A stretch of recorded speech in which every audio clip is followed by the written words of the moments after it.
ഇന്ത്യയും അമേരിക്കയും ധാതു മേഖലയിലെ സഹകരണത്തിനൊരുങ്ങുന്നു. അമേരിക്ക മുന്നോട്ട് വെച്ച പാക്സ് സിലിക്ക കൂട്ടായ്മയിൽ ഇന്ത്യ ഇന്ന് ഒപ്പുവയ്ക്കും. ഉച്ചകോടിയുടെ സമാപന ദിവസമായി ഇന്ന് ഈ നടക്കുന്ന കൂട്ടായ്മയിൽ ഇന്ത്യയും ഭാഗമാകും. ബസന്ത് വിവരങ്ങളുമായുണ്ട്. ബസന്ത്, വ്യാപാര കരാർ, അതിന് പിന്നാലെ ഈ ധാതു മേഖലയിലെ സഹകരണം, എന്താണ് ഇതിന്റെ ഒരു പ്രസക്തി? ദിനേഷ്, അല്പസമയം മുമ്പ് ഇത് സംബന്ധിച്ച കൂട്ടായ്മയിൽ ഇന്ത്യ ഒപ്പുവെച്ചു കഴിഞ്ഞു. ധാതു മേഖലയിൽ പ്രത്യേകിച്ച് ക്രിട്ടിക്കൽ മിനറൽ ആ മേഖലയിലുള്ള ഒരു സഹകരണമാണ് ഇരു രാജ്യങ്ങളും തമ്മിൽ ലക്ഷ്യപ്പെടുന്നത്.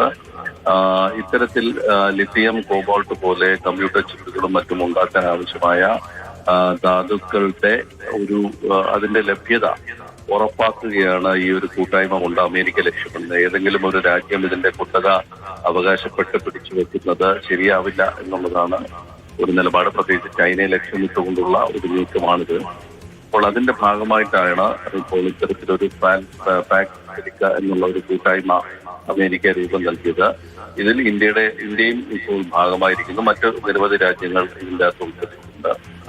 US economic affairs under secretary Jacob ഹെൽസർക്കിന്റെ സാന്നിധ്യത്തിലായിരുന്നു ഇതിൽ ഇന്ത്യ ഉൾപ്പെട്ടത്.